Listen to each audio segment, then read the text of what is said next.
What's up, everyone? This is Fritz with episode 5 of Sneakerhead Ambition. Today I'm going to be focusing specifically on Nike outlet stores, factory stores, and clearance stores, and some of the best strategies you can use to profit the most off of their inventory. So just a few notes on how these type of stores relate to my business still. I still get over 50% of my inventory from these Nike outlet and clearance stores. If you watch my other videos, you know I buy, I go to discount stores, I go to Foot Lockers, F&Ls, DTLRs, but this is still where I get the majority of my inventory from. This is also the type of store that really helped me scale because of the large turnover they have. If I can go every day and get 10, 20, 30 shoes a day, that's really gonna help me scale my business. So just a quick rundown of the strategies we'll go over in the topics, right? So first, we've got your timing and consistency. Second, we've got your understanding of sales patterns in your area. 3, we've got understanding the stores and the differences between the aisles and the hash wall. 4, we've got check every single shoe in the store. And 5, we've got build relationships. So first, and maybe most important, is your timing and your consistency. I'm not lying when I tell many people, they're like, hey, how'd you get that? I'm like, I'm the first person in line at my store 70, 80, 90% of the days that I go there. So this is a huge one, right? If you don't go often and you don't go early, you will likely miss out on some of the best items. Also, something to keep in mind is that if this really is a business to you and you really care about this, you make time for the things you care about, you can get to a store 15 minutes earlier.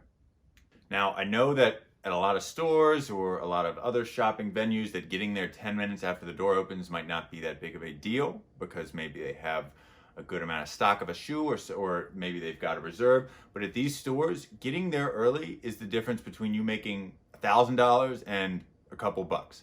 If you go to my local store, if you go there 10 minutes, 15 minutes after they open every single day, 5 or 6 of those days, I will have already left with the best returns. So you need to make this a priority. In regards to the consistency thing, I can't tell you how many other resellers I'll see for a couple days, a couple weeks, a couple months, and then they fall off. Whether that be they purchase bad inventory, can't make sales, ran out of cash flow, whatever the case may be, one of the biggest things here is that you consistently go so that you see the best inventory and are able to spend your money on shoes that will sell quickly. I also, in regards to the consistency thing, can't really stand when I hear people go, oh, you're so lucky. Wow, look at that lucky find. Man, I wish I could find things like that. I've got news for you. If you're telling me that, this is not luck when I go 27, 28 days out of a month. It's called a plan. And just one other thing, I know I just said to get there early. Ironically, some of the times that I've found the best stuff have been towards the end of the day. So, if you can't go at the beginning of the day, I'm not telling you not to go. But like I said at the beginning of this segment, if you are serious about your business, if you can't get there 15, 20 minutes early, you're not serious enough. I know that there are certain things that might be in your schedule, but really try to make it a priority to get there first thing in the morning. Then after that, do your best to get there whenever you can, maybe at the end of the day. All right, moving on to number 2. One of the biggest factors in you being profitable, not necessarily what you find, but in being profitable off those shoes, is going to be fully understanding the sales patterns and discount patterns of these Nike stores. Now, something to remember, just because there is a sale doesn't mean that there is nothing to flip, but that does mean that a lot of the things in there that you would flip, like if you got a 20, 30, 40% off, means that it's just not that day. If you find some Jordan Retros that are sold out online and there's no sale, you still buy those because they're still profitable. But just understanding the sale patterns and all of that is going to lead you to being able to get more inventory and, like I said, at a better buy price. These sales can range from anywhere to 20 to 30% off of your purchase. They could be 20 to 30% off just the hash wall. And then on top of that, there are different discounts. Like there's typically a Nike new member discount. There's typically a birthday membership. There are other discounts. So just understanding these discounts and the patterns that they're kind of put out and rolled out in is going to be a huge factor in you spending your time wisely. And like I said earlier, actually getting the largest ROI off these shoes as possible. In my first couple months going to these stores, I really didn't pay attention to this. I would jump at like a 20% sale with no discounts. I would jump at just a decent shoe. Wait to spend your capital on these days. There can sometimes go 2 to 3 weeks without a sale. You don't not go to the store, but you shouldn't be spending large amounts of capital on items that you're not going to get a large ROI on. Sometimes it pays to wait a few days, maybe go to some discount stores, maybe try for some releases online, and then hit these stores hard when they have those discounts and you can really benefit from them. The sales have been a little funky recently, obviously due to the past year. They've been having sales a lot during that time, pretty much continuously. And this year they seem to have slowed down a lot. So it sometimes goes from they'll start a sale on Thursday and it'll go through Monday. But lately they've been keeping them to just the weekends. I'll continue to add to my channel as this develops. But typically they're usually from Thursday to Monday. So you can call on a Thursday, see if they have a sale, and typically if they have a sale Thursday, it's going to run through Sunday or Monday. So with the discounts, that's another thing that you need to pay attention to, and these are going to be within the app. So a big thing is checking the app regularly so you see what promotions they are running. Now you might need to make a new account to really see what they're doing or check the birthday codes. There's often some sort of birthday promotion. There's often some sort of new member promotion.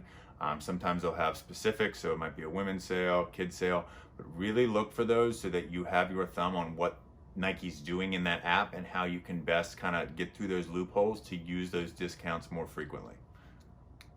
Personally, at this point, I honestly don't even go to the Nike outlet clearance stores anymore when they don't have a sale or discounts. So, if you watch my other videos, you see that I'll go to discount stores, I'll go to F&Ls, Foot Lockers, DTLRs, I'll go botting, or I'll try to get shoes online, or I'll just set up or make content. But there's a lot of other things I can do other than go to those stores and spend my money on shoes that are going to be relatively high priced, as opposed to really try to strike while their iron's hot. And when you have those sales and those discount codes stacked, that's when you should really try to go get a lot of inventory. Just be patient. And just one other thing real quick, didn't mention this, but clearance stores do not have sales really. So at those stores, the price is already going to be lower. So you're going to have to just find discount codes that you can use. But in those stores, that's still going to be extremely profitable. And those stores also only have hash wall shoes, which depending on your strategy can be a positive or a negative. For me, that's a positive because that's where I get the majority of my inventory from anyway. One thing to note on the clearance stores, they do not have any of the shoes in the aisle with the tops on the box. They only have hash wall shoes. So just a heads up, if you sell shoes without the box like me, that's a plus. If you sell on Amazon and you need the whole box or StockX, that isn't. Just be aware of that before you pick the store that you're going to go to. All right, number 3, we need to understand the differences between the shoes that Nike has to offer. The 2 main types of shoes that you're going to be able to pick from are going to be either hash wall or the aisle shoes. Hash wall shoes do not have a top, and they're likely going to be on sale for 20 to 30%. The shoes in the aisle are going to have the full box and are likely not going to be able to be applied to these sales as often. Now, for my purposes and for finding the best stuff in the Nike store, we want to look at the hash wall. This is where this Nike store is going to place their return. So let's say that a person in my general area gets a new release, doesn't fit their feet, they don't want to resell it. Typically, it's going to go to this Nike outlet. Now, this is where I get the biggest finds at these stores, as if I am there early, like number 1, I'll be the first one to see the Jordan Retros. I'll be the first one to see the foams. I'll be the first one to see whatever the new shoe is. And if you're there first, you can get those off the hash wall if you're lucky. Now, these shoes on the hash wall are going to be hard to get for a couple reasons, right? First, that's the first place that somebody like me goes. I know it seems a little silly to people, but like I'm first in line, like I said, 80-90% of the time, and I'm 6'5", speed walking to the back of the room. I'm not uncivil with people, but it's a race, right? There are people there that are doing the same thing as me. There are teams there sometimes that are doing the same thing as me. You need to work on how quickly you can look through the inventory on these hash walls. I think I mentioned earlier in the video, look for differences in boxes, but really know where you're going, right, when you get right into the store. You don't necessarily need to check the aisles. Right? That stuff is going to be there. Nobody can clean them out. They have limits on how many they can buy. The hash wall is where you're going to need to go to find the stuff that is literally going to be on the floor for the first 2 minutes of them opening. Also remember, I just mentioned in step 2, this is why I personally prefer Nike clearance stores. 1, the prices are lower, but 2, they just have a lot more shoes on the hash wall, which is giving me more opportunities to find returns. So that's a big reason why I prioritize that store personally. Just something to keep in mind when you're planning your routing and looking at the stores in your area. All right, moving on to number 4, you really need to make sure that you are checking all of the inventory in the store. Now, this is more important, obviously, if you are just starting out. If you don't have a good idea for the market and much of what you're seeing looks new, you need to check the shoe, you need to look at what its original price is, you need to look at what it's listed at now, what you're going to get it for, what the prices are selling online on the different marketplaces. There's a lot to consider. So just when you're starting off, please take your time, obviously run through the aisles and try to find anything that sticks out to you at first, but then just calm down and just kind of go up and down the aisles, looking up the different models and looking up the different prices. And just reiterating this, a certain shoe could be a great buy at one store and a terrible buy at another. You have to, again, apply the discounts and apply the sales. If you see a shoe for $120 and it's selling for $130, that's a terrible buy. If you see that same shoe at a clearance store, let's say, and a 20% discount for like $62 and it's selling for $130, that's a win all day. So you really need to think about what the shoe is and what price you're getting at. It's not necessarily a shoe that won't sell, but the price point that you're buying it at is far more important than the shoe itself. I mentioned this in other videos as well, but please just make sure too that you're always checking the sale prices on selling platforms. Do not go into buying a piece of inventory blind. Please do your homework in advance. And this is something that you can get better at as you go along. Maybe it's something that you're already into because you're into new releases. But another thing that really helps you know the shoes and the shoe store in general is knowing when shoes are releasing, what the hot releases are, when they're hitting the stores, when those returns should come in.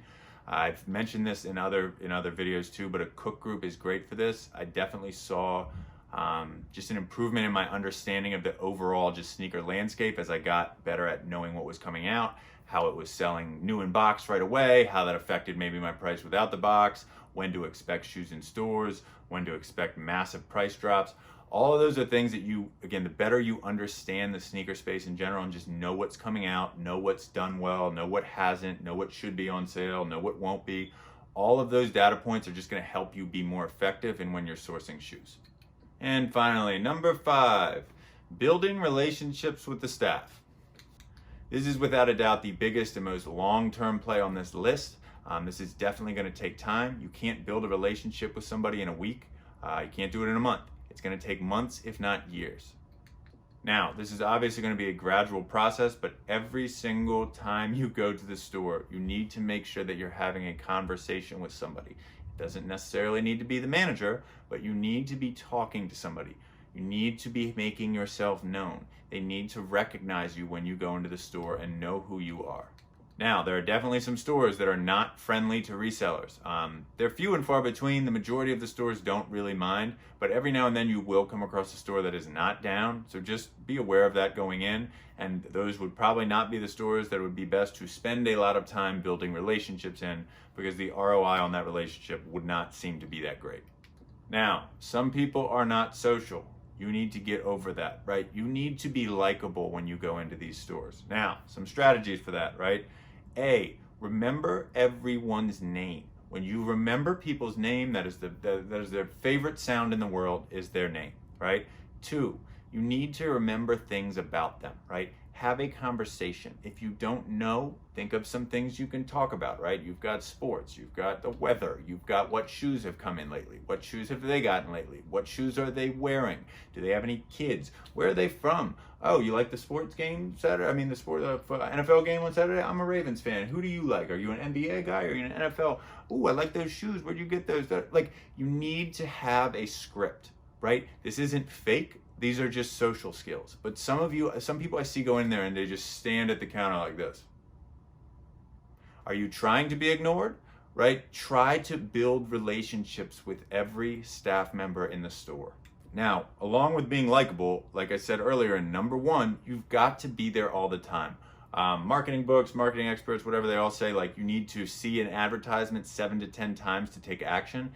That means they've got to see you every day for a week, even to remember you. So just really think about this when you're planning your routing, when you're planning your schedule. Even if you go to a store and you don't get what you're looking for, don't get anything, you can still use that opportunity to, again, build that relationship, right? Take that next step. Talk about something different. Get them to remember you. All of these things are going to help, and they're not necessarily things that are going to make you money right away, but I promise you, if you get the staff on your side, you are going to do better.